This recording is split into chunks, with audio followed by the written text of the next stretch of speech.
MSNBC's Rachel Maddow has accused Russia of trying to divide almost everything and everywhere from Europe to the Middle East. She also suggested that Russia doesn't watch her programme, but our channel did, and we noticed several inaccuracies. I have reason to believe that Russia does not watch this TV show. So here's an experiment.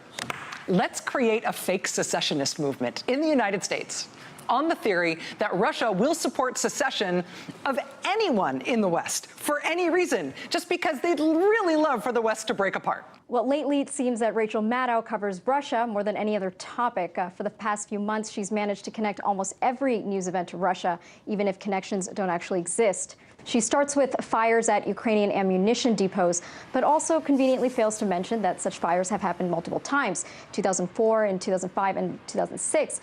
But facts don't matter when her sole agenda is to blame Russia. Now, we might not be here to prove her wrong, but we can, however, note that her reports are filled with inaccuracies. So let's take a moment to point them out. We saw that this week in Iraq, where Russia was one of the only nations on earth that supported the northern Iraq referendum, in which the Kurds voted this week that they should break off northern Iraq from the rest of Iraq and become their own independent nation. Now, that's completely false. The Russian Foreign Ministry said in a statement that Moscow supports unity, sovereignty, and territorial integrity.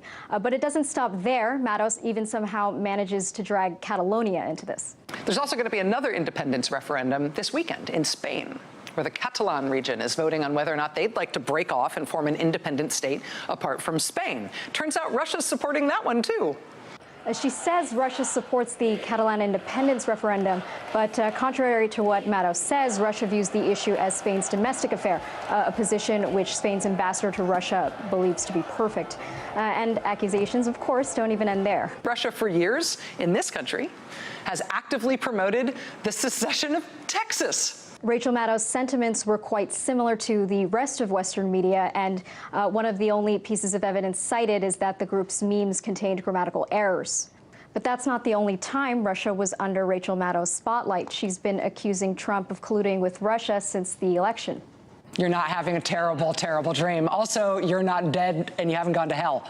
This is your life now. This is our election now. This is us. This is our country. We know of the Russian attack on our election, Russian efforts to try to elect Donald Trump president.